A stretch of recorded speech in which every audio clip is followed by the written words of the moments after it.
comunidade devia ser uma comunidade patrimonial, que ao mesmo tempo não tem de ser vista como uma comunidade estanque histórica. Só quem nasceu é que tem direito a pertencer, não? Ela é um organismo vivo que todos os dias recebe uma nova célula, não é? Portanto, todos os dias quem chega faz parte dessa comunidade. Quer seja para viver, não é? Quer seja para viver, para estar temporariamente, para passar, para trabalhar, para ficar na sua vida, para fugir de uma guerra, para o que for.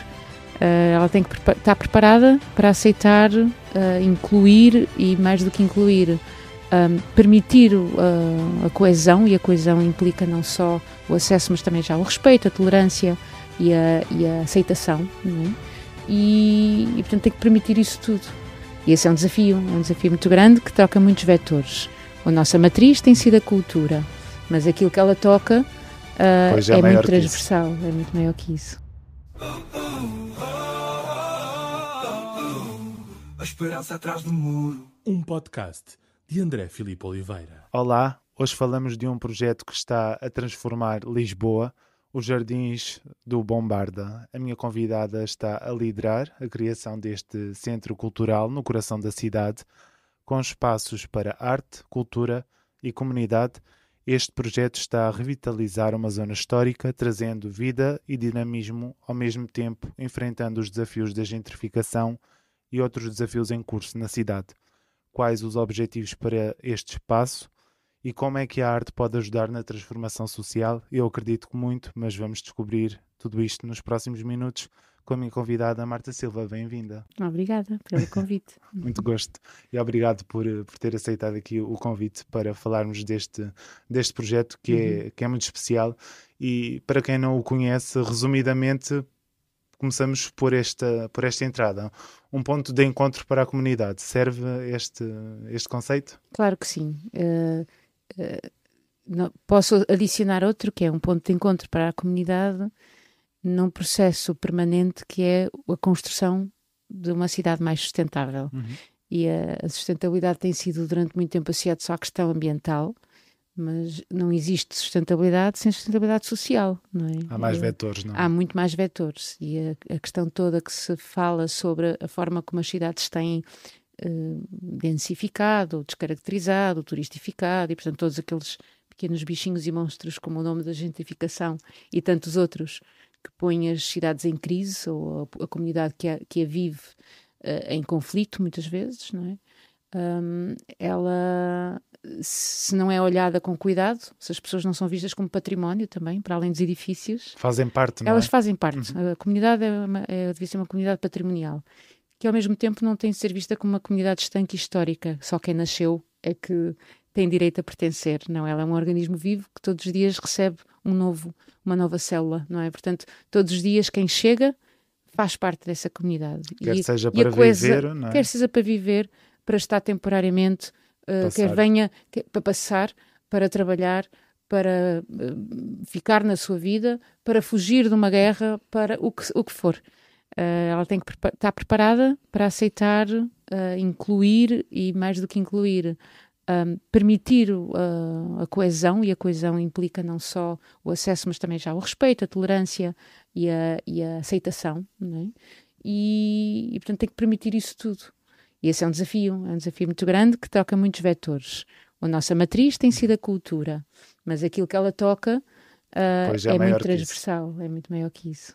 Eu falei aqui pelo facto de estar no coração da cidade, não é? Quer-nos falar desta zona em específico? Claro. E como ela também impactou o próprio projeto. Sim, portanto, o Largo, os Jardins de Bombarda, são um centro cultural e comunitário, que são a terceira casa da nossa cooperativa. A cooperativa é o Largo Residências, que nasce no Intendente em 2011. É o projeto-mãe, não é? É o projeto-mãe, é promotor deste desafio e desta ocupação, e que não existiria, nunca passou pela cabeça da cooperativa, nunca foi o objetivo inicial, vamos ocupar os edifícios do governo e criar centros culturais. Portanto, essa não é a premissa inicial. Se recuarmos à que está escrito nos nossos estatutos, e pelo qual um conjunto de pessoas que viviam, trabalhavam nesta zona que agora chama-se Arroios, mas até administrativamente está subdividida, e pertencíamos quase todos aos anjos, antigos anjos, né, que agora são parte da freguesia de Arroios. eram todos um conjunto de pessoas com diferentes profissões, diferentes origens, que estavam já ligados a uma pequena associação cultural que lá sou, ou dirigentes, ou associados, ou vizinhos, ou pais de alunos, ou uma data de pessoas que de repente começa a ter mais envolvimento naquilo que é uma coisa pelo qual continuamos a lutar, que é o bem comum, uma visão de que a cidade funciona, a minha rua funciona, a soleira da minha porta funciona, se eu não me preocupar sobre o que é que existe só da minha porta para dentro. E, portanto, o desafio do nosso projeto sempre foi, e aquilo que deve ser um desafio de qualquer projeto coletivo, seja ele uma associação, uma cooperativa, o que é ter uma missão que é transversal não só aos membros, é comum a si e tem que ser mais do que eles. Tem que permitir algo onde novas pessoas se revejam nessa missão. E a nossa é muito simples. Se eu conseguir tentar resumir numa frase, ou talvez duas, é contribuir para um desenvolvimento local através da área da cultura e da inclusão social, não é?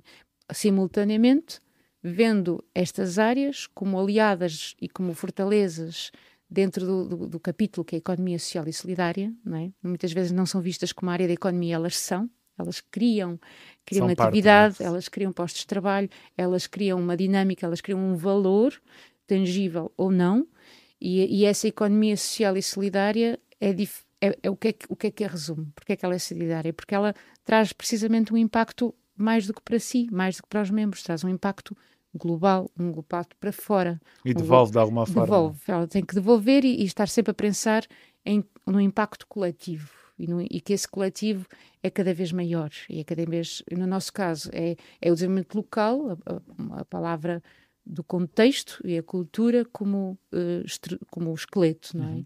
E, portanto, o contexto, quando falamos em desenvolvimento local, é inevitável falar no binómio comunidade e território. Portanto, as pessoas, individuais, coletivos, entidades, etc., sejam dos vários setores, público, privado ou terceiro setor, e depois o quê? O património, não é? O património dos edifícios, os serviços, a história, tudo isso, não é? Portanto, o nosso binómio pelo qual nos permanentemente olhamos, repensamos, queremos responder e que norteia a nossa ação, é a questão do território onde habitamos e a relação das pessoas que nele habitam e que acabam de chegar e todos os conflitos que isso traz associado muitas vezes. E, portanto, criamos esta cooperativa que foi para um lugar que era um lugar que tinha uma cicatriz, que era o intendente. Costumo muitas vezes dizer que era uma espécie de não-lugar, porque tinha uma dimensão psicológica, na realidade, maior do que a física. É o nome de um largo, que ganhou o nome até de estação de metro, mas na realidade ele ganhou uma fama de zona dark da cidade por todos os fenómenos de vulnerabilidade social a que estava associado, à toxicodependência, à criminalidade, à prostituição, e, portanto, muitos fenómenos que uns mais históricos, outros mais recentes, também determinados por certas medidas estruturais e urbanísticas da gestão da cidade, que se foram concentrando ali durante muitas décadas.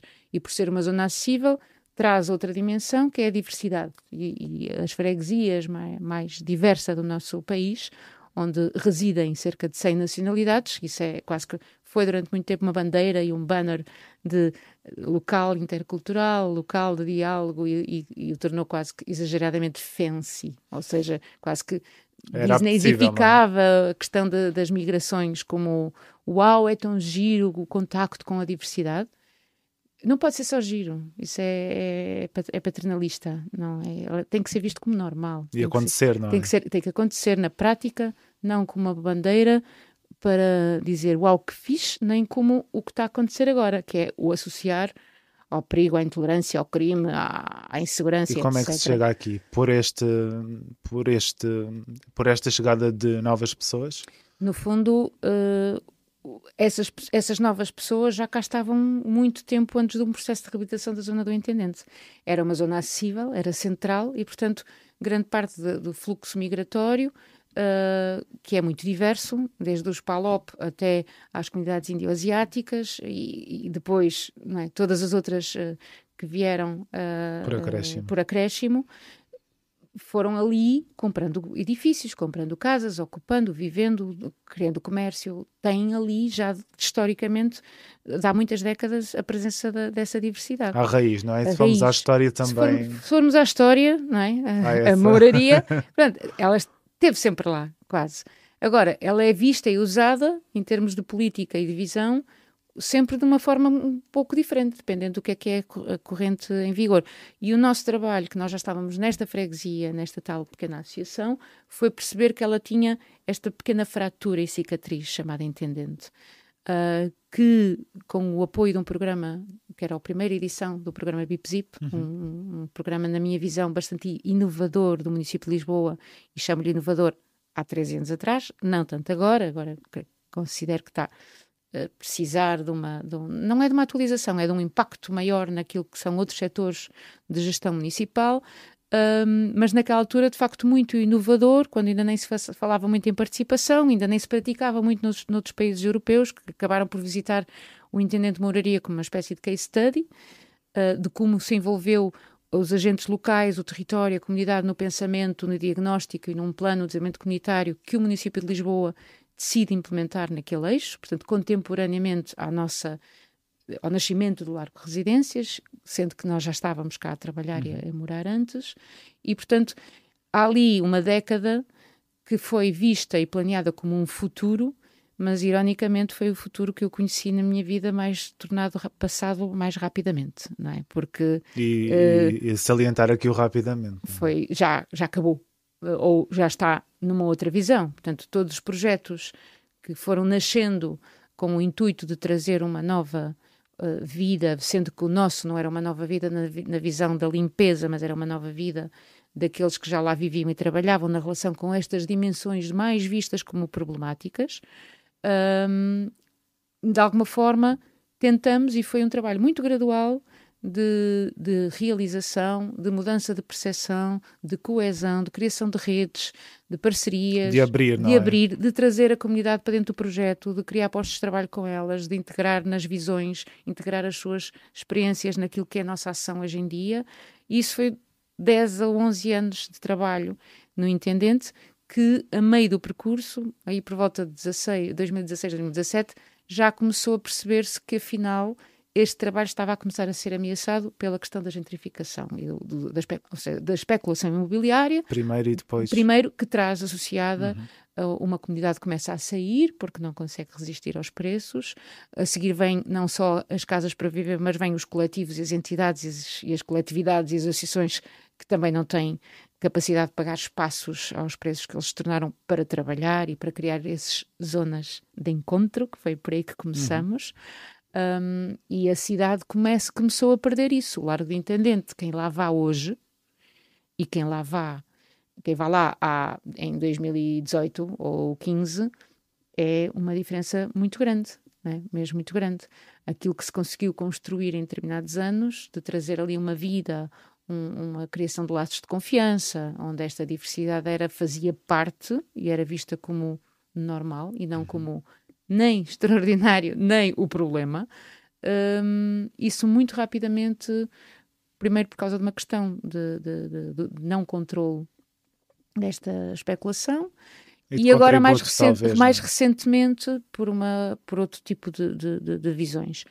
E agora, não indo já para essa dimensão que acredito que vamos falar um bocadinho mais para a frente e chegando aos Jardins de Bombarda, o que é que acontece? Quando percebemos que os nossos senhorios não nos renovariam o contrato de arrendamento após 2021, e antes já estávamos com outra crise em cima que se chamava Covid, e a ter que reinventar a atividade, congelar parte da nossa atividade, aí a cooperativa, que já sabia que o contrato não seria renovado desde 2018, estava a tentar encontrar a sua futura sede. A pandemia trouxe-nos um estado de emergência e de não conseguir ter condições estruturais para encontrar um novo espaço, um novo edifício e replicar a nossa atividade. Isso começamos em gestão de emergência e a montar e a suportar postos de trabalho, que era o essencial. Portanto, a nossa matéria são as pessoas que fomos criando equipa, e isso, acima de tudo, é o mais importante, não é? Portanto, o que acontece? Estamos em plena pandemia, nós fechamos, os outros fecham, aquela associação fecha, aquela atividade fecha, e às vezes estas situações de emergência trazem-te um bocadinho a capacidade de seres mais arrojado, mais arriscado, mais...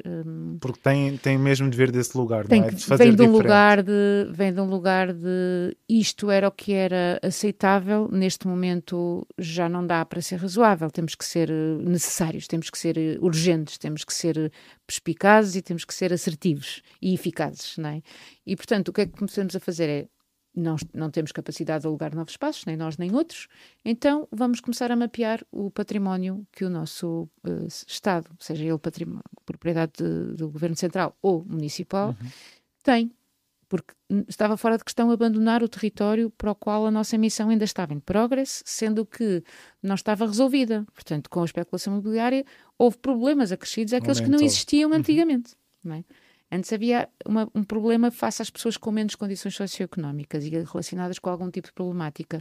Entretanto, o problema do acesso à cidade alargou para muito mais pessoas, não é? para além dessas mesmas iniciais. E, portanto, a nossa missão era ainda mais urgente do que antes, do que no início. Não é?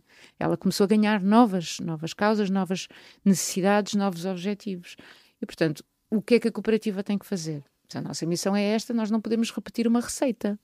Nós não podemos insistir que o formato é só este, porque se o problema muda, nós também temos que nos mudar.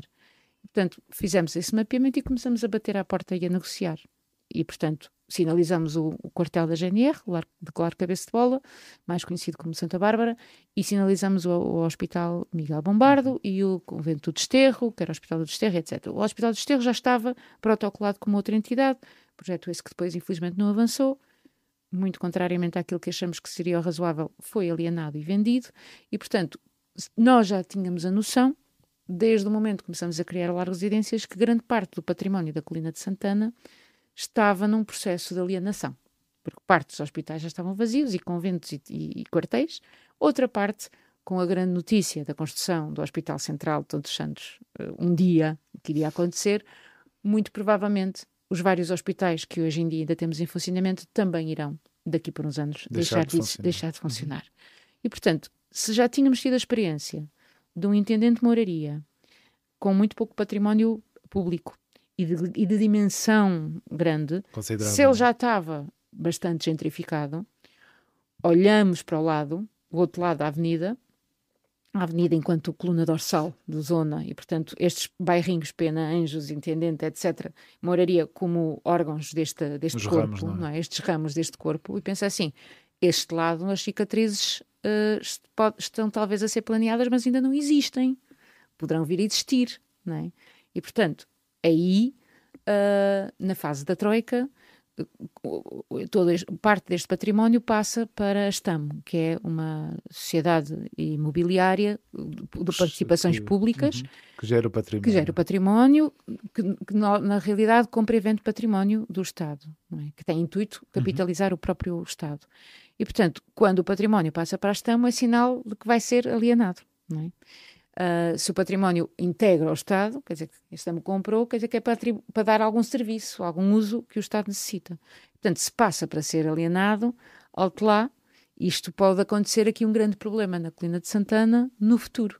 E, portanto, começou logo a haver debates públicos em praça pública, houve um movimento de vizinhos pela defesa da Colina de Santana, de organizações de base local e de cidadã, como Fórum de Cidadania, etc., começam, no fundo, a refletir muito sobre o que é que poderá vir a acontecer nesta grande colina, a Colina da Saúde, a Colina do Conhecimento, com um património histórico incrível, portanto, incrível.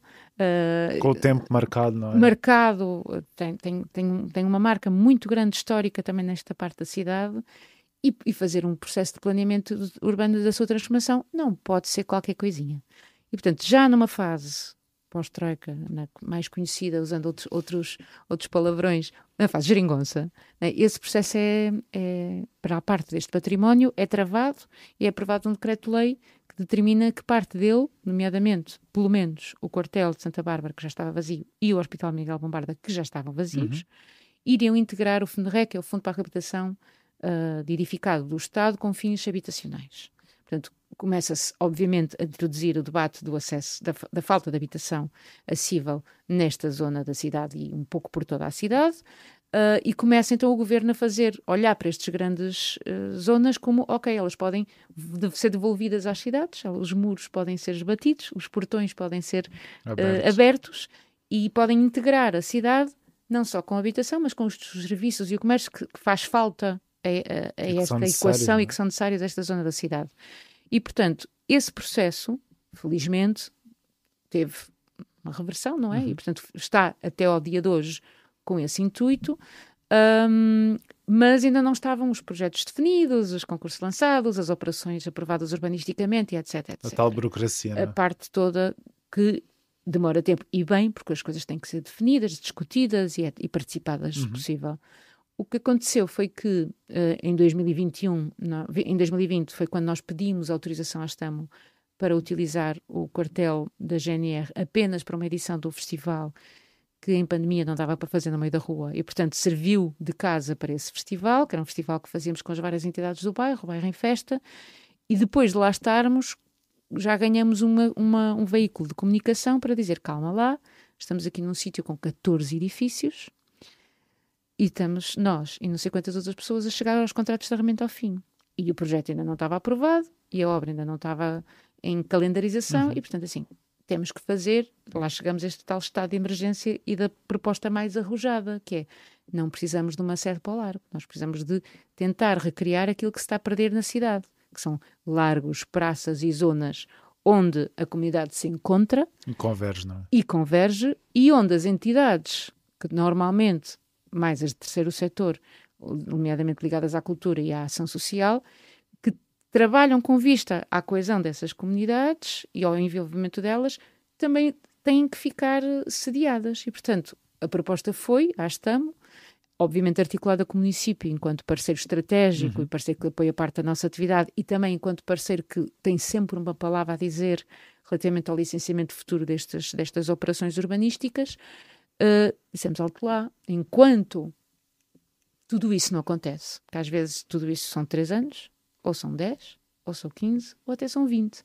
E começamos a ter este discurso de, numa fase onde a cidade não é acessível, ter edifícios expectantes não é justo. Não é justo. E para nós é um problema gravíssimo. E um edifício público... É demonstrativo do problema maior. E de quem é que é ele? De quem é que ele é propriedade? Agora estou-te a perguntar. É de quem? Fica aqui essa... É do governo. E quem é que é o governo? Somos todos nós, não é? Nós temos direito a falar, temos direito a pensar, temos direito a reclamar, temos direito a perspectivar e até a experimentar.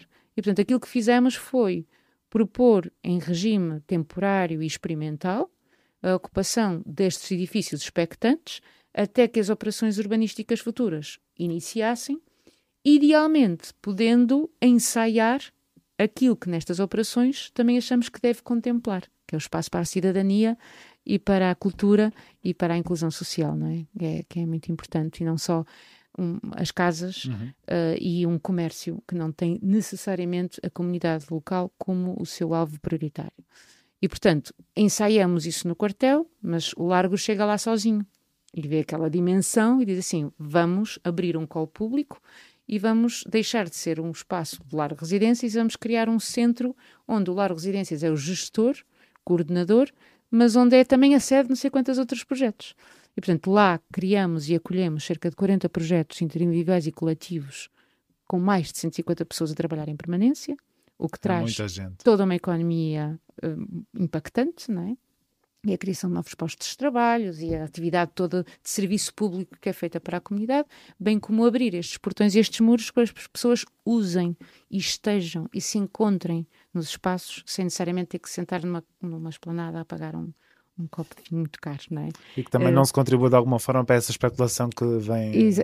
E para o cuidado também, porque um edifício vazio destrói-se muito mais rapidamente que um edifício com vida. E isso é muito óbvio e sabe o cidadão, e muito mais tem que saber um técnico da área... dos responsáveis também. E muito mais tem que saber um decisor. E, portanto, sempre dissemos, a partir do momento em que estes edifícios entrarem no seu futuro e que seja para responder a um uso para a cidade e não um uso privado com fins, pronto, para acentuar essa tal gentrificação, provavelmente aí criamos um movimento de resistência e correntamos aos portões ou aos muros, mas não, estou a brincar. Mas não, obviamente respeitaremos sempre todos os nossos compromissos legais, com muita gratidão também pelos nossos interlocutores públicos terem acreditado e reconhecido que o trabalho que fizemos no Intendente foi válido, trouxe um impacto, não foi só para nós, foi mais do que para nós, foi para o território em causa, que valorizou também graças ao trabalho que ali fizemos, e portanto foi-nos dada então essa oportunidade de não nos apropriarmos de um lugar que é muitas vezes o receio que tínhamos e a forma como algumas pessoas vêm, e agora vêm para aqui. Isso pode acontecer. Se nós dissermos que o fato de podermos aqui entrar acresce ainda mais a nossa responsabilidade pública e comum de o pôr ao serviço de muitos e não só contribuir, de contribuir. Seja útil.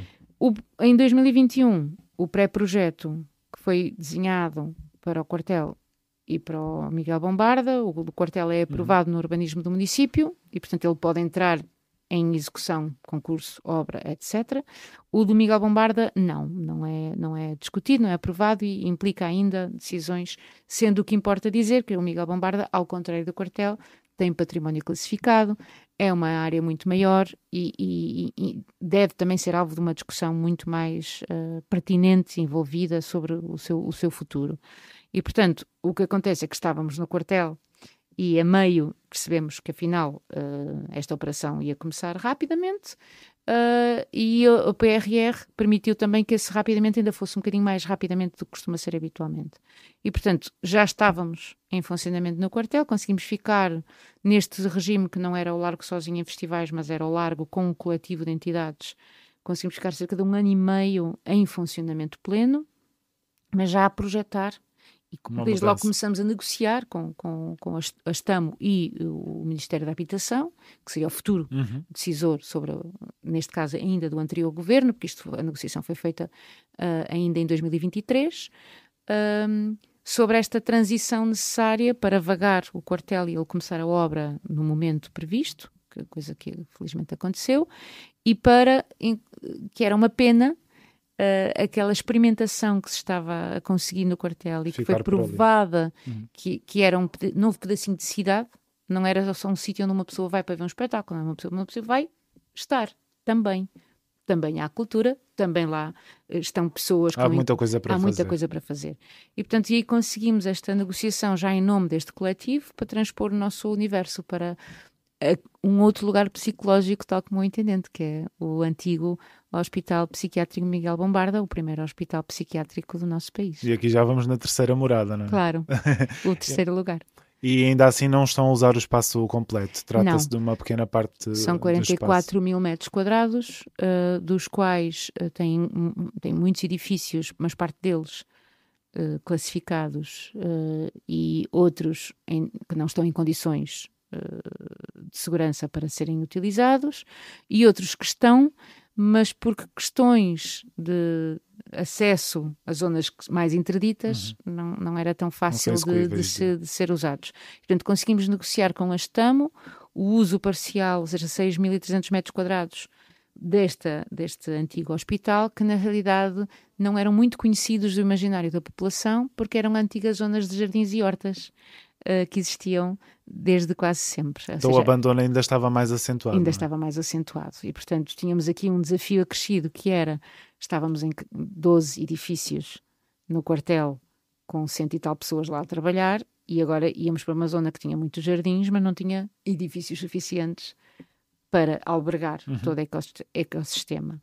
E, portanto, aí o grande mais-valia é que já não era o Largo de Residências a projetar, era um coletivo de entidades, o coletivo de residentes do quartel, que começa com os seus grupos de trabalho, que são vários, placemaking, comunicação, narrativas, atividade, etc., relações externas. Somos uns grupos sociocráticos que, de alguma forma, conforme as expertises, planeiam e fazem algo que em Assembleia de Residentes se discute que é importante fazer, e portanto começamos a fazer o projeto de como adicionar a estes poucos edifícios existentes e os muitos jardins, a preservação e o cuidado desses mesmos jardins, mas adicionando-lhe construções modulares temporárias, que dá para pôr e tirar sem causar qualquer intervenção definitiva num espaço que ainda tem que ser dado um novo uso, para albergar. Portanto, nós não tivemos um processo, aí vai as obras e depois nós vamos. Não, nós entramos todos para fazer as obras. Tudo ao mesmo tempo. Tudo ao mesmo tempo. Já o entrar para trabalhar,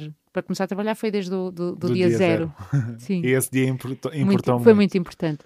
E começou também com esta missão de lá está, envolver as pessoas também para chamá-las a participar, quer financeiramente, quer de outra forma. Nós tivemos quase que eu digo que tive um prazer de ter mais ou menos 2 anos e meio. Nós entramos no edifício do Largo do Intendente a 1 de julho de 2011 e abrimos a última área do edifício pronta em 29 de novembro de 2013. Portanto, tivemos 2 anos e meio para fazer a obra toda e para consolidar aquilo que era a nossa atividade. Isso foi um privilégio, porque foram quase 2 anos de trabalho de rua, de criação de relação com a comunidade, de diagnóstico, de escuta, de trazer as pessoas para a equipa, de projetar as atividades, de criar relações de confiança e elas perceberem-nos não como um agente que vem fazer umas coisas, mas como os seus vizinhos, os seus colegas, os seus amigos. Isso é muito diferente é muito diferente. Do vir para aqui, não é? E aqui no Bombarda nós não tínhamos esse tempo, nós tínhamos que em 3 meses sair do quartel e entrar ali, num lugar que pertence a muita gente. Muita gente que lá trabalhou, muita gente que lá esteve internada, muitos familiares de quem lá esteve internado, muita gente que vive à volta do muro de um grande quarteirão, que são muitas ruas. É a Travessa, é o Gomes Freire, é todas as outras que dão a volta até a Luciano Cordeiro. Portanto, são muitas ruas, muitas pessoas que vivem paredes meias com aquilo, que têm uma relação mais ou menos histórica com aquilo, que têm uma memória muito concreta do que lá existiu e que obviamente lhes interessa e lhes pensar o que é que o futuro, não é? O futuro daquilo, e acima de tudo interessa-lhes criar uma coisa que há cada vez menos na cidade, que é para além da minha casa, para além da minha associação, para além da minha loja, onde é que estão os espaços comuns? Onde é que estão os lugares onde as pessoas se encontram e conseguem ter essas relações de confiança, que foi aquilo que tentamos fazer com o Largo do Intendente. E, portanto, abrir os portões que estão no muro do antigo Miguel Bombarda, na Rua Gomes Freire, foi, acima de tudo, um convite, e por isso é que temos o nome de Jardins, é para deixar claro que nós estamos a ocupar o hospital todo. É uma nova vida perante aquilo que já existiu. É pôr um espaço que é privado e fechado, privado no sentido de, não de propriedade, mas de acesso. Aberto como se fosse um jardim público, não é? Onde as pessoas podem ir. E acaba por ser também. E esse é o intuito. Obviamente neste momento tem uma propriedade pública com uma gestão privada, que não deixamos de ser uma entidade privada do terceiro setor, mas cujo trabalho é pôr o mais possível tudo ao serviço da cidade e das pessoas que nela habitam. E o que é que se vai auscultando com esse trabalho atualmente? Atualmente o que fizemos foi, antes de começar a fazer as obras, foi fazer um trabalho porta a porta, de campainha a campainha, e não é mandar e-mails e pôr um post nas redes sociais. É paralelamente a isso, que também é uma forma de chegar a um público em geral, foi começar a escrever literalmente cartas para os vizinhos e combinar encontros. Antes da obra começar, durante a obra, e ainda continuam. Portanto, temos uma metodologia de proximidade com a vizinhança que durante que demorou algum tempo a construir no Intendente e que aqui esteve que ser construída um pouco mais rapidamente. Não está terminada, ela é permanente, não é? E desde o início começamos a trazer as pessoas para aqueles jardins, para que eles vissem como o quintal da sua casa, como é que podem pensar aquele lugar, como é que podem participar nas conversas trimestrais sobre o futuro daquilo, como é que podem propor atividades lá, como é que se podem envolver. E isso há muitas formas. Usar era aquilo que primeiro queríamos. Depois começou a nascer alguns grupos comunitários, como o grupo de cuidadores das hortas e dos jardins. Agora estamos na fase, uma vez que terminamos a construção de um forno comunitário, de tentar criar o grupo de vizinhos que vai dinamizar algumas sessões do forno, porque juntar-nos e comermos é sempre uma forma depois de pensarmos o que fazer a seguir, não é? E esses lugares que durante muitas décadas foram as coletividades e os centros desportivos que até tinham muito esse papel, este eixo estava cheio delas e fecharam praticamente todas. Da Casa de Gouveia à Casa de Lafões, à Casa da Figueira dos Vinhos, à Casa dos Amigos do Minho, ao Sport Clube Intendente, e vais desde aqui deste eixo até à Rua da Madalena, na Baixa, grande parte delas, sejam coletividades ou grupos desportivos, foram fechando, não é? E elas tinham um papel social importantíssimo, que, a dada altura, certas associações culturais mais contemporâneas também podem, como é o caso da nossa, ter essa missão paralelamente ao lado da produção cultural, não é? E o que é que as pessoas foram dizendo concretamente? Olha, foi incrível, porque fomos muito bem recebidos desde o início. Havia bastante gente que já nos conhecia, mas havia muita gente que até nem nos conhecia, e só nas notícias e com a nossa carta e com os zunzuns começavam a falar. E, portanto, ouvir a partir de nós era essencial, porque muitas vezes as informações chegam um bocadinho desvirtuadas do que é que poderíamos vir a ser, não é? E transformar aquilo, ou ocupar, ou querer aquilo para sempre, ou, portanto, essa tal apropriação de uma coisa que é de todos. Pode assustar, não é? Pode assustar, e, portanto, essas conversas foram e continuam a ser interessantíssimas e pertinentes, e é aquilo que vai norteando também a nossa atividade. Depois ainda tivemos uma outra dimensão que para nós foi ainda mais simbólica, porque no Largo do Intendente nós fizemos essa tal obra, como te disse, ao longo de 2 anos e tal, e com investimento exclusivo dos membros cooperadores. A escala desta reabilitação e ao mesmo tempo a temporalidade daquilo que é um prazo mínimo para lá estar, não é que ele esteja definido, mas porque são contratos renováveis até que a operação futura avance. O que sabemos é que, ainda não havendo um projeto aprovado, o mais provável é que nos próximos 3 anos ali estejamos, ou provavelmente mais, ou idealmente tudo o que venhamos ali a fazer permita que a discussão do futuro projeto seja clara para todos. Se der para integrar parte daquilo que fomos experimentando ali, 1000 maravilhas. Se não der, pelo menos tentamos, e enquanto isso fizemos uma coisa que é, na nossa opinião, serviço público, foi impedir que este património esteja a salto e se destrua ainda mais. E, portanto, fizemos essa necessidade de investimento em tão pouco tempo e numa escala que não é só cuidar de uma sede para a nossa associação, mas é de jardins públicos e de ateliês para outras entidades, implicou um investimento financeiro em obra muito grande da nossa parte. Infelizmente não havia linhas do PRR para serem executadas para entidades do terceiro setor. A reabilitação do património cultural para equipamentos culturais foi toda feita 100% quase para os edifícios equipamentos culturais do Estado, e portanto estávamos muito sozinhos nessa missão que era fazer as obras e o investimento. E portanto era preciso mais pessoas e acima de tudo não é que sejamos anti-banca, mas não existe propriamente, face à economia social e solidária, existe já em outros países da Europa as bancas éticas e um certo tipo de estruturas de financiamento mais ajustados, ainda que já existam estruturas de financiamento um pouco diferentes, como o crowdfunding, ou até o GoFunding, ou até como as GoParities da vida e etc. Já começam a existir outras formas alternativas de financiamento, e nós lembramos então, e por que não, em vez de pagarmos a taxa de juro ou uma instituição desconhecida quase, deixarmos mais uma vez o nosso impacto de uma forma local, não é? E portanto decidimos abrir esta campanha de angariação de financiamento quase comunitária às pessoas, quer aquelas que nos seguiam de há muito tempo, e a nossa grande surpresa foi que as primeiras pessoas a responder até nem foram aquelas que nos acompanhavam desde o Intendente, foram os vizinhos à volta do muro. E, portanto, é uma combinação de pessoas que já nos conheciam com as que nos acabavam de conhecer e que tinham qualquer coisa em comum connosco, que era eu quero usar este espaço, eu quero fazer parte dele e eu quero me envolver naquilo que é o futuro dele. E, portanto, eu posso investir um bocadinho de dinheiro num prazo com juro, não é? Em vez de ter no banco, nós podemos pagar esse juro a alguém que tem uma cara, tem um nome, é nosso vizinho, é nosso conhecido, e que se pode, para além desse benefício financeiro, pode ter um outro tipo de benefício, que é o envolvimento. Pode participar, pode fazer atividade, pode contribuir, pode sugerir, pode se envolver, e por isso é que lhe chamamos quase que investidores sociais, porque aquilo que estas pessoas que nos procuram não têm apenas o lucro o juro como objetivo. Elas, tal como nós, tal como os membros da cooperativa, estão preocupadas com aquilo que é de comum, com aquilo que é de todos, que é a cidade, aquilo que existe fora das portas. E, portanto, o que existe atrás deste muro e que tem toda uma história importantíssima. E que é importante manter, não é? Ter como referência todo o trabalho, tem um espólio que é único, que é só os edifícios classificados são objetos arquitetónicos únicos no nosso, até na Europa, e tem um património incrível que é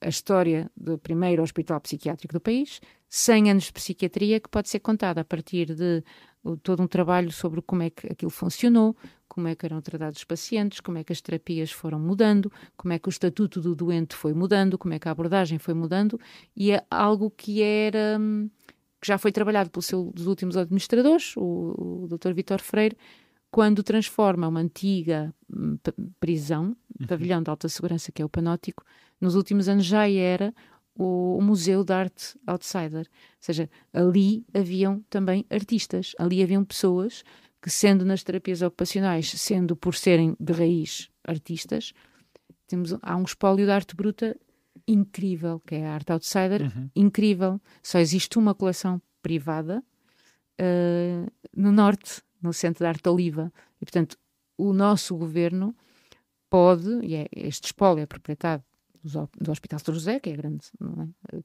Casa-Mãe, sendo que o proprietário do espaço é um organismo também do governo, e, portanto, há ali património não só edificado, mas há património imaterial e simbólico e histórico que não pode também desaparecer. Não interessa pensar um futuro da tábua rasa, interessa pensar um futuro que vai buscar as referências e a essência ao passado, o questiona sobre o que é que está a ser experimentado no presente para projetar um futuro onde tudo isso é compatível, respeitado e ajustado àquilo que é a saúde mental de todos nós hoje.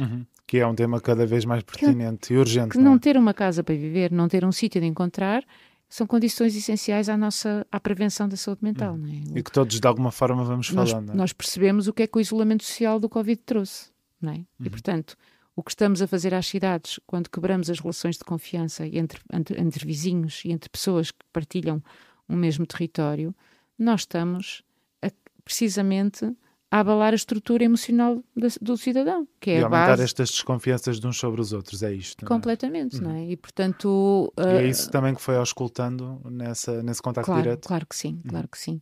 E é muito interessante perceber o quanto este tema diz às pessoas quando ali entram, não é? É muito importante e tem que ser transportado e temos que ver que a forma como começaste, que é este espaço para a população, ela é a essência, o encontro, a socialização, uma pessoa fechada num quarto, ninguém vai ficar muito saudável. Ninguém faz nada sozinho. Ninguém faz nada. Ninguém vai evoluir e sobreviver se não tiver interação, se não tiver uma rede de apoio que não passa só pela sua família dentro das suas portas da sua casa, não é? E muitas vezes não há essas referências. Não há. O isolamento social era uma realidade que se encontrou muito nesta zona da cidade. Porque havia pessoas muito mais velhas, não é? Sim. E depois essas novas pessoas que chegavam. E ainda existem, não é? Cada vez com mais dificuldades, não é? Claro. Outros desafios. E cada vez mais isoladas, porque tu às vezes até tinhas várias pessoas mais idosas, mais isoladas, mais vulneráveis, mas eram várias e quase que haviam sub-realidades que se apoiavam mutuamente. Tu começas a ter, numa só travessa, o Airbnb e um idoso isolado. Portanto, até essa dimensão do isolamento perde a possibilidade de mais facilmente ser diagnosticada. A auscultação é mais difícil. O chegares lá, o mapeamento, porque é que os cafés e os cabeleireiros tradicionais, não é as grandes multinacionais que até nem querem criar emprego local, não querem relações de ficar na mesa a falar durante muito tempo. Pode ser qualquer trabalhador de qualquer sítio. Portanto, tudo o que são os cafés de bairro, o talho que está ali há muitos anos, a papelaria que está ali há muitos anos, são os verdadeiros agentes de contacto e de mapeamento da comunidade. Eu lembro perfeitamente no Intendente, nós fomos fazendo a sinalização gradual e também uma parceria muito grande que continua até aos dias de hoje com unidades da Santa Casa de Misericórdia naquilo que é a sinalização de pessoas que ainda não estavam mapeadas e com respostas e que estavam em vulnerabilidade pelo seu isolamento, mas o que acontece é que nos dias de hoje isso ainda acontece, essa realidade existe. E eu lembro-me perfeitamente de um episódio que era a senhora a trabalhadora da higiene urbana da Junta de Freguesia de Arroios, ou seja, tanto o senhor da Tasca, que está lá não sei quantos anos, e que a dona Joaquina vai lá ver o cafezinho todos os dias, vai lançar o alarme quando ela deixou de lá ir uma semana, não é? E isso, às vezes, é ou o cabeleireiro, ou a senhora onde deixava o pão, ou a chave, etc. Mas também as pessoas que trabalham e que passam pelas ruas todos os dias. De repente há uma senhora funcionária da higiene urbana, a dona Hilda, que a altura nos diz: eu nunca mais vi a dona Joaquina que me vinha à janela dizer está aqui o lixo, não consigo descer, ela até subia. Pronto, então subi, bati-lhe à porta e percebi que estava mal. Esta solidariedade ela vive-se e constrói-se muito lentamente. É algo que às vezes nos últimos anos nós tivemos vagas de solidariedade pelos fenómenos que aconteceram, não é? De repente, com o Covid, toda a gente se preocupa com o vizinho. Entretanto, já ninguém se pensa com isso. Parece que precisamos sempre desse estímulo. Depois vem a guerra da Ucrânia e toda a gente se preocupa com os refugiados. Claro que aqueles que têm, não são indo-asiáticos, e pronto, refugiados de bem, não é? Agora, toda a gente até abre as portas para acolher em sua casa. Ok, já passou essa moda já. A solidariedade não pode ser vista como algo que temos todos que fazer. Ela não pode ser vista como algo que é imposto, como algo que é só urgente. Ela é uma forma de estar. Ela é uma forma de estar e é uma forma de estar permanente. E que se esse conhecimento das realidades e dos territórios e de quem somos em coletivo, mais facilmente a transporta e a instala no dia-a-dia. E evita situações como as que exemplificou. Exatamente. Que infelizmente se vão multiplicando. Não é? Sim. Agora, basicamente, tu tens uma zona da cidade, agora não falando do Bombarda, mas voltando a falar do intendente, e é engraçado como as palavras se usam, não é? O intendente ganhou uma conotação da negativa passou a positiva, e no outro dia, como houve episódios associados à criminalidade no Martim Muniz e no Bem Formoso, no outro dia imagens de violência no intendente já escreviam, aquele é o Martim Muniz. Eu tinha um vizinho do intendente assim, isto não é Martim Muniz, isto é o intendente. Ou seja, a forma como se usa as zonas e as conotações e os fenómenos de uma forma instrumentalizada é extremamente perigosa e deita o trabalho que foi durante anos construído, muitos anos de trabalho de muitos agentes, quer do setor público, quer da vizinhança e do vizinho individual, aos movimentos de base local, às entidades, às próprias pessoas. Foram anos para tentar dignificar e desmistificar que aquilo era uma zona da cidade normal, onde as pessoas podiam estar e conviver e se encontrar e trabalhar e etc. E como é que é essa zona hoje? Essa zona hoje, que lhe falta com o fechamento das coletividades e das várias associações que trabalhavam naquilo que era fora de portas também, não é? Que lhe davam um sentido de encontro àquilo que faz fora da porta.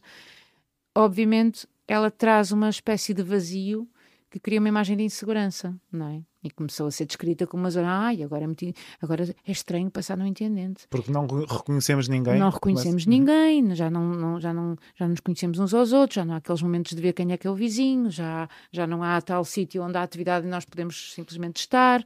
E depois o pior ainda, que é instrumentalizar a questão da diversidade e dizer, ok, há muitos migrantes, então há muito crime. E não há nenhum dado científico, uma evidência concreta que diga há mais criminalidade aqui do que havia há não sei quantos anos atrás ou que há noutra zona da cidade e há mais criminosos indio-asiáticos. É uma comunidade específica ainda por cima, não é? É, pronto. E portanto... O que tem acontecido em termos de corrente de ódio e de instrumentalização... Mas ela é sentida também no território? Claro que é. Agora é sentida pelos próprios no momento em que os encostaram à parede mais de uma hora, como se toda a gente fosse suspeita. Como é que há aqui... E sem saber porquê, não é? Sem saber porquê. Claro que ninguém questionou. Há aqui um problema de desinformação gigante, que é... Viu-se todos os manifestantes do Não Nos Encostam à Parede, a manifestação que aconteceu agora em janeiro, como estão todos contra a polícia? Claro que não. Claro que não. A polícia não é sobre isso, essencial e foi essencial no planejamento comunitário do eixo São Intendente Moraria. Eles estavam lá, só que era a polícia de proximidade. E a polícia de proximidade está todos os dias, passa todos os dias, sabe quem é, conversa com o comerciante, detecta um possível problema e até as intervenções que têm que existir de controle da legalidade, seja de uma pessoa, dos seus documentos, ou seja, de um negócio, ela é cirúrgica. Eu não tenho que fechar uma rua encostar de 100 pessoas à parede, ou 200. Ainda por cima dizendo a brancos portugueses para passarem. E os outros que... Não. Muitas vezes não percebendo o que está a acontecer. Não percebendo que... Tu, se tens uma polícia de proximidade, até este tipo de operações que vão continuar a ser necessárias por todas as zonas da cidade, porque a criminalidade existe em todas as zonas da cidade, elas têm que ser feitas de uma forma mais cirúrgica, não é? E portanto, justificadas, não é? Justificada e que respeite a dignidade humana e os direitos humanos, não é? E, portanto, eu costumo agora dar um exemplo, que é, eu tenho 2 filhos. A minha filha fez há uns dias 9 anos e tenho um filho que vai fazer agora 18. Este filho que fez 18, que está a fazer 18, cresceu comigo no tempo do intendente. Ele, desde os 4 anos até aos 14, 15... ele vivenciou este laboratório de cidadania que tivemos ali. Foi a maior escola de cidadania que ele teve na vida. Que a escola em si foi prática, não consegue dar. Foi prático. Ele percebeu exatamente tudo, o que é os sistemas comuns, o que é que são as vulnerabilidades, o que é a senhora X, o que é o senhor Y, o que é que leva à droga, o que é que leva à prostituição, o que é que leva à dependência, o que é que leva à saúde mental, o que é que leva... E não é pessoas... escolha, não é? Não é, são pessoas concretas. Isto tem um motivo antes, tem uma condição durante e tem uma solução pós, não é? E isso faz parte. E são pessoas com nomes, e são pessoas que cumprimentamos e que são pessoas que nos sentamos à mesa. E não rótulos, não é? Não problemas, não são vistos... Eu via, não é o outro, não é? Se fores às notícias, quer do Executivo da Câmara, quer do Governo, quer da Junta de Freguesia, no último ano, sobre o fenómeno do sem-abrigo na Igreja dos Anjos, tu dizes vários erros aqui. Não é o sem-abrigo. Não, eles descreviam como o problema do sem-abrigo. E estão logo aqui 2 grandes erros, que são ditos por pessoas que têm responsabilidade. Primeiro, não é um problema. É uma realidade. Porquê que é um problema? É uma realidade. Não tem que ser colocado logo o problema. É o problema do sem-abrigo. Portanto, automaticamente, quando chamas do problema, tu estás a quem o rodeia, a quem com ele habita, logo a categorizá-lo com uma conotação negativa. E a trazer que, isto vai-me causar qualquer problema. E depois, a pessoa não é sem-abrigo. Ela está em condição de sem-abrigo. Ela, no dia em que se no dia seguinte entrar para um quarto ou para uma casa, deixa de o ser. Portanto, a condição não substitui a identidade. Um refugiado não é um refugiado, é uma pessoa em situação de refúgio. Que no dia em que não tiver que fugir de qualquer coisa, ou que tiver reconhecido a sua cidadania em um novo lugar, não é refugiado. Consegue refazer a sua vida. Saiu da situação de refúgio. E, portanto, atribuir às pessoas determinadas etiquetas e problemáticas, que é o que tem agora, em termos de discurso, estado a vingar um pouco por toda a escala de política pública, é assustador. Isso acontece quando não conhecemos, quando, por exemplo, estamos no Minho e ouvimos isto nas notícias de uma forma exagerada? Obviamente. Eu calhei, eu não sou a pessoa mais mega ativa nas redes sociais. E até fui um bocadinho... mas só antes de dar este exemplo da intolerância, sim, falei dos meus filhos. O Gabriel cresceu no intendente. A Maria já não apanhou tanto a gênese deste evento e apanhou já mais as fases seguintes. E, portanto, não... E longe de ver redes sociais e etc., não tem esse contacto. E no dia dessa operação, estava a passar no Martim Muniz, ia com a avó e com o irmão, ao Natal abaixo, etc. E vê aquela parafernália toda de polícia. Que assusta, não é? E o que é que ela me diz em casa, sendo que está à parte das notícias e dos veículos de propagação de uma percepção construída e manipulada? É melhor não ir para aquele sítio, estava lá muita polícia, deve ser muito perigoso. Quando uma criança que não tem acesso a redes sociais, que não tem acesso às problemáticas e à construção de percepções e vê uma imagem de uma operação e tira o diagnóstico que quer ser passado nesse controle de percepção, isto é sinal de que está muito bem estruturado, não é? A intenção de querer associar o perigo àquela zona. Como é que a minha filha, por ter passado ali naquele momento, ao contrário do meu filho que vivenciou aquilo na raiz, por passar naquele dia e ver uma batalhão de polícias a bloquear pessoas em um lugar, fica automaticamente a dizer, aquilo é muito mau. E isso é das coisas mais simbólicas que podemos ter. E o pós, e como mais é que perigoso. se desconstrói? Depois ainda há o pior, que é a quantidade. Tive uma infeliz ideia, mas é normal, não sou como eu estava a dizer, mega ativa das redes sociais, mas 2 dias após esta operação, um conjunto de pessoas foi à Rua do Bem Formoso distribuir cravos numa... E eu fiz um reel de 20 segundos, uma coisa qualquer, num momento simpático, onde de repente alguns dos comerciantes vêm dar de comer aos manifestantes que estavam a entregar cravos e ouvir as pessoas e a recolher alguns depoimentos, e eles vieram-nos dar de beber e de comer como um gesto de convivialidade e agradecimento. Não sei porque este tal vídeo viralizou para centenas de milhares de visualizações, coisa que eu não de todo tenho procura, nem hábito, nem aconteceu com mais nada no meu passado de rede social, sendo que 1% desse alcance são as pessoas que até me conhecem, o meu raio de ligações de redes sociais, e 99% são só comentários de extrema-direita e de construção e de tratamento daquela realidade como frases que eu não vou dizer aqui. E onde até me dizem, que eu faço questão, obviamente, de responder, tu não conheces, não vives lá, leva-os para casa, esse tipo de... Eu, obviamente, não me vou dar ao trabalho e dizer, não, olha, vivi lá, só não vivo porque há 2 anos, mas vivi lá, conheço, tenho na equipa, tenho em casa, ou seja, como é que as pessoas sentem hoje em dia, com a construção, com esta imagem construída de que aquilo é perigoso e que todos são criminosos e que todos estão ilegais e de que todos têm facas. Todos são o problema. Todos são o problema. E isto é perigosíssimo.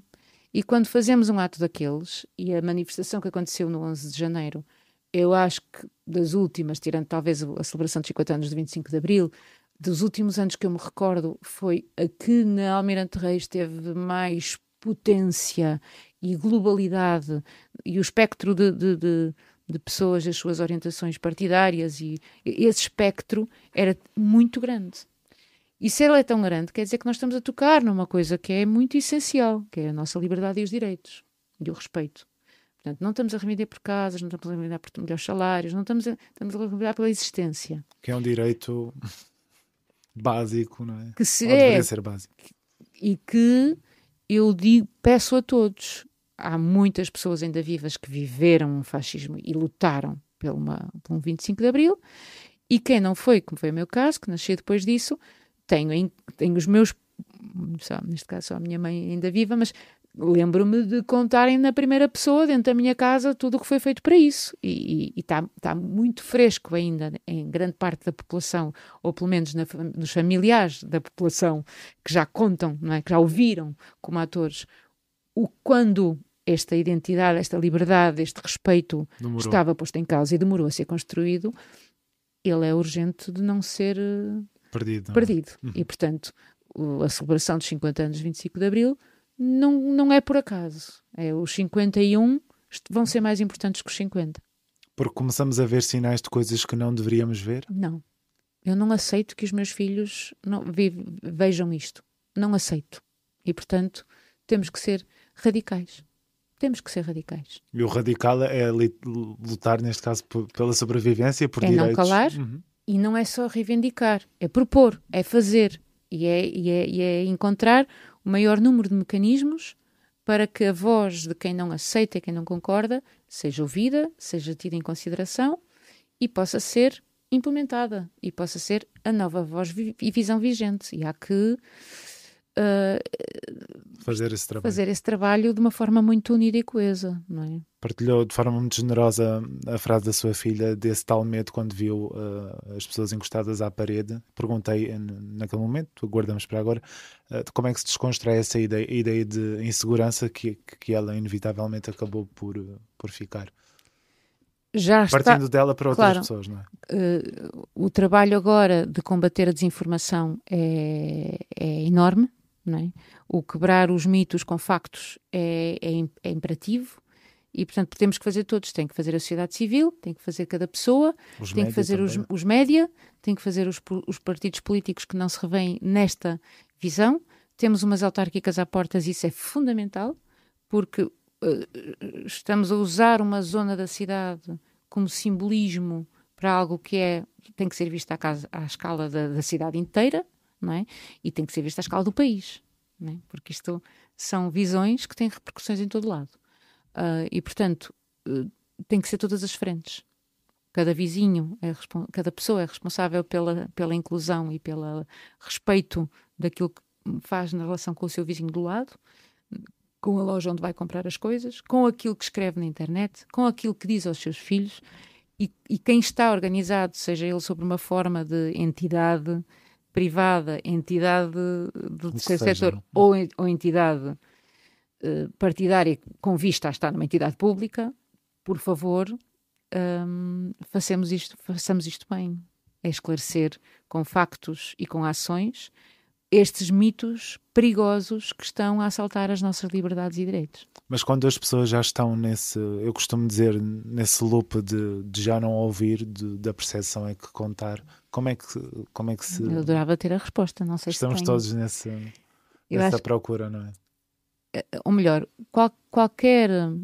se tu perguntares, então e o teu propósito? O meu propósito pode ser procurar o propósito, não é? Ou seja, tu não tens que ter a certeza de que é isto que eu vou fazer que vai resolver. Mas se tu todos os dias dás passinhos e todos os dias experimentas com pequenas coisas, eu costumo muito dizer também como é que fazemos sentir que não são eles que têm que fazer. O vizinho, como é que dizia, o fato como quando põe o lixo cá fora, já está a ter uma ação política.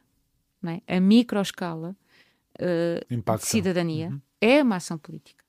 E, portanto, todas as escalas são importantes e não podemos só cobrar aos ditos responsáveis, porque nós fazemos parte. A forma como escrevemos, como fazemos, como lidamos, como nos relacionamos, ela é um veículo de desmistificação dessas percepções, não é? Desses mitos. Isso é fundamental. E, portanto, as conversas que eu tenho depois, a minha filha fez esse comentário, eu fiquei calada, não posso, não é? Eu, enquanto dirigente, eu, enquanto pessoa de uma cooperativa, tenho que, pensar o que é que eu faço. Eu, enquanto ativista, como é que eu me relaciono com todos os ativistas que eu conheço? Eu, enquanto mãe, também tenho que agir. Portanto, todos nós temos que, nas nossas diferentes dimensões, perceber que todas elas são complementares, não é? Não basta eu fazer no trabalho se em casa não faço. Não basta eu fazer em casa se no meu trabalho não transporto esta visão. E, portanto, tem que ser uma abordagem holística, multissetorial, multidimensional e esperemos que funcione. Mas a Marta fala muito num sentido coletivo. Isso foi muito notório aqui ao longo destes minutos e é cada vez mais raro. Como é que, através deste coletivismo, e a expressão pode estar aqui a ser usada, como é que este sentido coletivo bate de frente com o individualismo que cresce a cada dia, inevitavelmente? É contrariando esse tal individualismo? A experiência que tenho tido ao longo da vida diz-me que 1 mais 1 não são 2. Nada é líquido, não é? Não, é.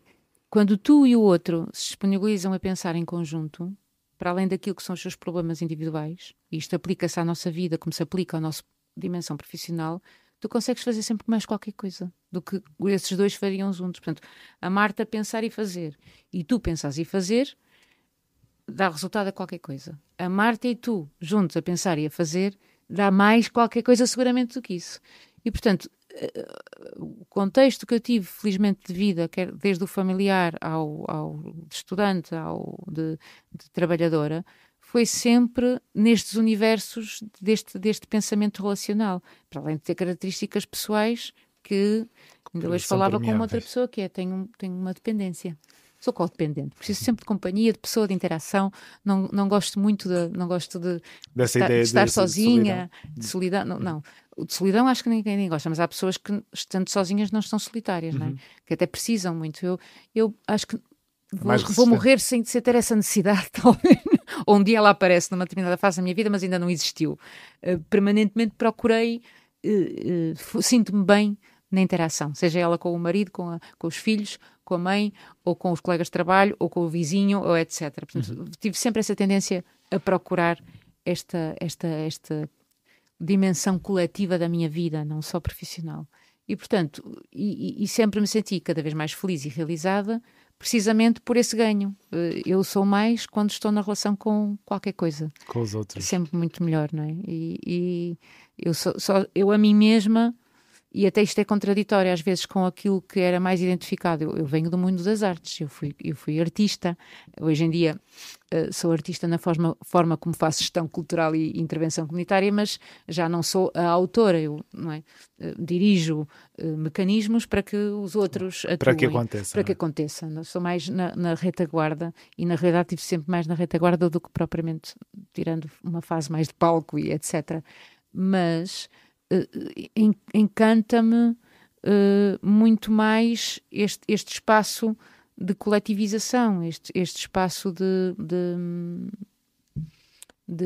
ser com o outro, de não me escutar só a mim, não é? Eu adoro escutar-me a mim após ter interagido, ou seja, a forma como eu depois tiro de cá dentro o ato criativo, que é visto como, aquele artista é incrível, o seu universo interior é algo muito próprio. Eu não estou a dizer que essa arte não é interessante, e faz parte. Só que a minha vontade de criar foi sempre como resposta a qualquer coisa. Um outro estímulo. Um estímulo, todas as pessoas, mesmo quando criam de si próprias, são estímulos. Mas eu quando são estímulos relacionais, que é diferente de um estímulo à realidade. Não sei se estás a entender. Assim, toda a gente, mesmo quando tem um trabalho só de autor, está a reagir a estímulos. Agora, para mim, em particular, esse estímulo não é só o mundo onde estou, a situação onde estou e como é que eu me sinto. É como é que eu interajo e com quem interajo, o que é que isso me traz e o que é que me faz a mim pensar e agir e responder também. E devolver. Sim. Sim, portanto, o ato criativo responde à interação, basicamente. Com esse sentido também de missão. Não, se calhar missão é aqui uma palavra errada. Como é que no seu vocabulário, como é que eu usaria? Sei lá, para pôr palavrões diferentes, mas não com... No fundo é uma vivência, não é? Com um sentido de felicidade. Se eu vou buscar dessa forma, para mim é a felicidade e é a realização, não é? E há pessoas que são mais felizes pelas suas conquistas. Eu, se calhar, tenho um particular... eu e muitas pessoas que eu conheço e com quem trabalho, porque o projeto, já somos muitos, foi crescendo ao longo do tempo. Quando vejo que a minha ação tem uma consequência em terceiros, ela dá-me um sabor ainda mais especial. Portanto, obviamente que aquilo que é o impacto na minha vida é importante. Agora, quando aquilo que eu faço na minha vida interfere na melhoria da condição de terceiros, isso é a cereja no topo do bolo. É uma paralela um bocado estúpido, mas quem tem 2 filhos, se calhar teve essa experiência, que é... Eu, obviamente, quando o meu primeiro filho nasce, agora vou usar uma expressão pirosa, ouvi os violinos, né? Aquela uau! Mas quando eu vi o meu primeiro filho apaixonado pela minha segunda filha, aí tu dizes, isto é para lá do... Ou seja, já não tem a ver só a minha sensação com o ser humano, é a minha sensação com a relação daqueles seres humanos. Ainda é mais forte, eu apaixono-me mais ver o amor entre eles do que o amor que eu tenho por eles. Que, obviamente, estão ligados. Mas essa construção, não é? Essa construção é incrível. E, portanto, de repente, a minha vida tomou esse sentido. Não é? Começa por ser uma vida muito ligada à arte e à cultura.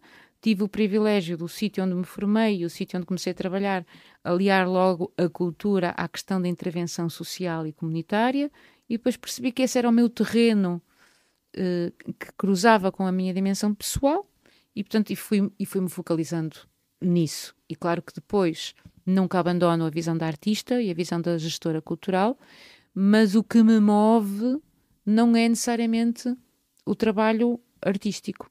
É a cultura, porque a cultura não é só a arte, a cultura que é aquilo que liga e que dá uma identidade a uma comunidade, e voltamos ao início da nossa conversa. A estes encontros que que são necessários. Um lugar para a comunidade, não é? Voltamos a isso.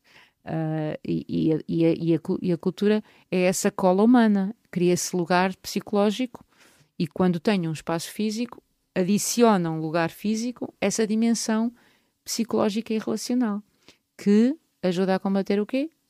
Um problema coletivo de saúde mental.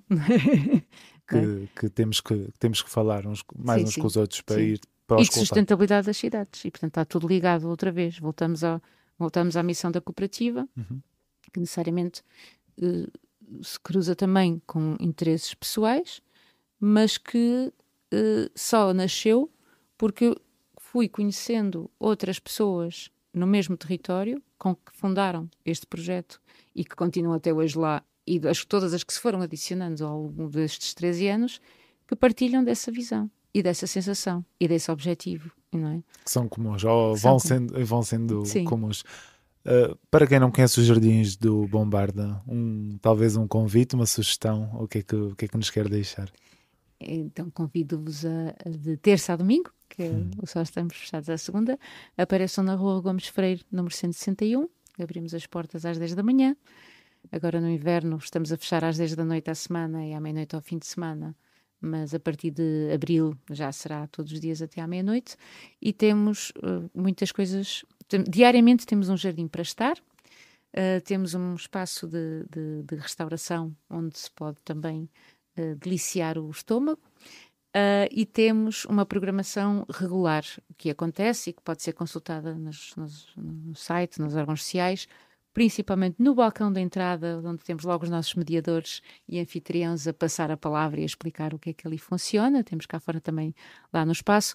Estamos agora a terminar a última fase de construção, que é a reabilitação de um antigo telheiro para que vai ser a nova Sala Estúdio Valentim de Barros, que é uma sala de espetáculos que vai ser a casa de um novo residente, ou seja, os vários espaços são de várias entidades, e nós vamos acolher uma entidade incrível que, a dada altura, se reviu naquilo que é a missão, a política pública da cultura, que é contribuir para esta cidadania ativa e esta coesão da cidade, que é o Teatro da Maria II, o Teatro Nacional da Maria II, cujo edifício está ainda em obra até 26, não é? Até finais de 25.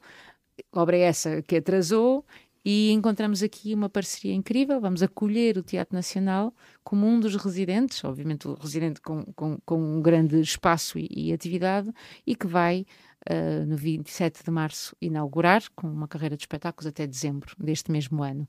Depois seguirá para o seu teatro com a obra já terminada, e esta sala de espetáculos também agora com a ajuda e o protocolo com eles, foi possível de reabilitar e de dar mais um equipamento com condições técnicas e profissionais Um novo espaço cultural para pôr ao serviço, ou seja, já, os espaços exteriores já acolhem muita atividade, que obviamente agora no inverno são um bocadinho mais diminutas face àquilo que acontece durante o verão, mas eu costumo dizer, como pessoa do norte, que Lisboa não tem inverno, tem só 2 meses de inverno, não tem mais nada. Pinguitas, não é? Umas pinguitas de vez em quando, e o frio é só também muito poucos dias, e portanto temos um espaço de qualidade exterior, e foi no exterior que fizemos a maioria da nossa atividade no Largo do Intendente, e portanto aqui também é, mas passaremos a ter este equipamento preparado para que depois muitas estruturas também o possam usar a partir de 2026 e que escasseia também nesta freguesia. Não existem praticamente equipamentos culturais, ou existem muito poucos equipamentos culturais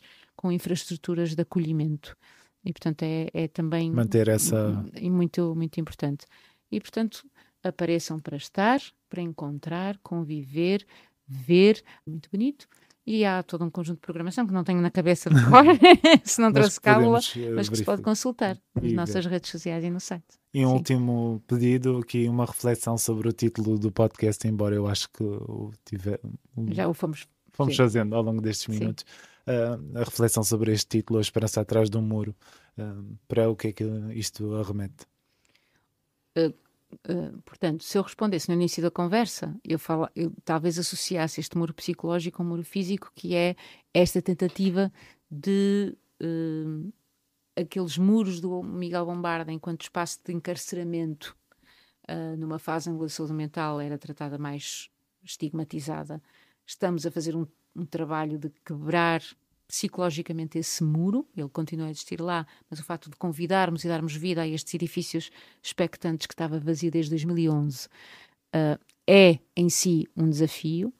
Agora acrescento-lhe um muro psicológico que não só aquele muro físico, que é a nossa conversa. Portanto, temos aqui um muro psicológico que é esta desinformação e esta intolerância que está a tentar ganhar espaço, e um discurso legitimado de pessoas com responsabilidade política no nosso país tem que ser já quebrada. Portanto, este muro tem que desaparecer. Ele não estarei nessa luta, não só do ponto de vista laboral, mas do ponto de vista pessoal, até ao fim. Muito obrigado. De nada.